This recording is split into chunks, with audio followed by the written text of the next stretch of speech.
Assalamualaikum warahmatullahi wabarakatuh. Perkenalkan, nama saya Febri Ramadhani. Di sini saya akan menjelaskan tentang kapitalisme, postmodernisme, dan neoliberalisme.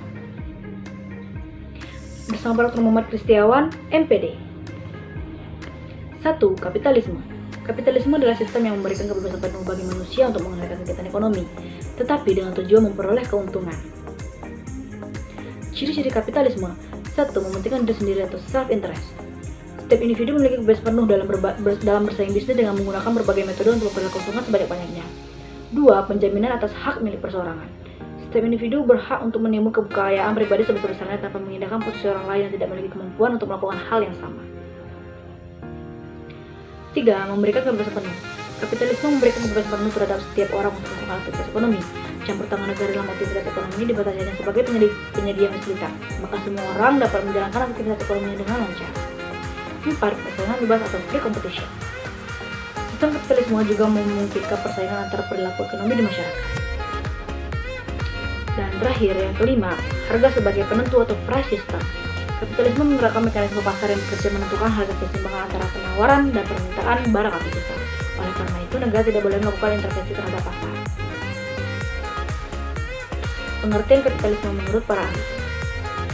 1. Max Weber. Kapitalisme adalah suatu sistem ekonomi yang ditujukan dalam sebuah pasar yang dipacu untuk memberikan keuntungan dari kegiatan pertukaran yang dilakukan di pasar tersebut. 2. Karl Marx. Kapitalisme merupakan sebuah sistem yang mana harga barang dan juga kebijakan pasar ditentukan oleh pemilik modal. 3. Adam Smith. Kapitalisme merupakan sebuah sistem yang dapat menciptakan kesejahteraan untuk masyarakat apabila pemerintah tidak melakukan intervensi. Intervensi yang dimaksud di sini yaitu campur tangan terhadap mekanisme dan kebijakan pasar. 4. J.M. Romain. Kapitalisme ialah sistem ekonomi yang memiliki tujuan untuk mengadakan kegiatan produksi dengan tujuan menghasilkan keuntungan. Lanjut, postmodernisme. Postmodernisme adalah gerakan filosofis yang mempengaruhi seni dan pemikiran kritis sepanjang paruh kedua abad ke-20.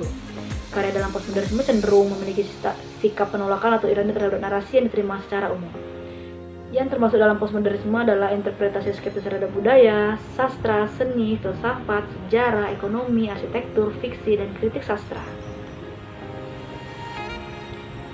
Karakteristik postmodernisme. 1. Radikalisme terhadap etnis dan keagamaan.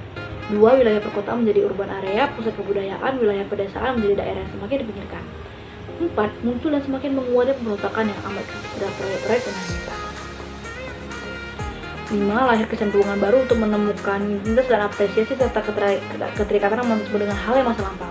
Dan terbukanya kesempatan dan peluang bagi berbagai kelas sosial untuk kelompok minoritas untuk mengungkapkan pendapatnya secara terbuka. Pengertian postmodernisme menurut para ahli.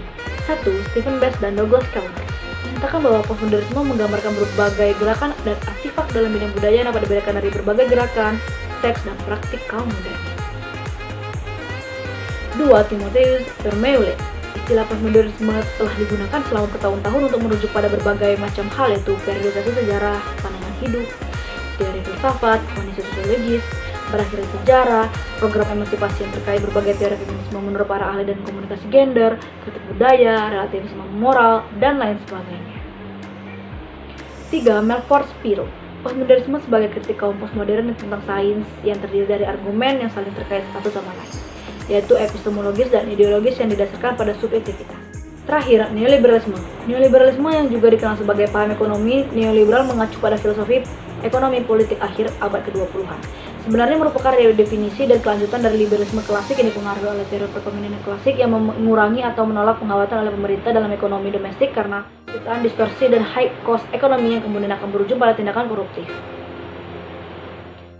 Tujuan dari neoliberalisme ini adalah mengembalikan kepercayaan pada kekuasaan pasar dengan pembenaran mengacu pada kebebasan. Penyebaran neoliberalisme. 1. Di Indonesia. Di Indonesia, walaupun sebenarnya pelaksanaan agenda-agenda ekonomi neoliberal telah dimulai sejak pertengahan 1980-an, antara lain melalui paket kebijakan deregulasi dan debirokratisasi. Pelaksanaannya secara masif menemukan momentumnya setelah Indonesia dilanda krisis moneter pada pertengahan 1990. Bisa dilihat penjelasan selanjutnya tentang penyebaran neoliberalisme di Indonesia.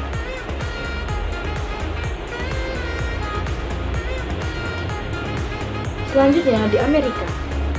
Dalam penggunaan di Amerika Serikat, istilah neoliberalisme dihubungkan dengan dukungan untuk perdagangan bebas dan welfare reform, tetapi tidak dengan Tentangan terhadap Keynesianism dan environmentalism. Dalam konteks AS, misalnya ekonomi Brand DeLong adalah seorang yang liberal, walaupun ia mendukung Keynes income redistribution dan pengkritik pemerintah George W. Ini adalah kelanjutan penjelasan tentang penyebaran neoliberalisme di Amerika Serikat.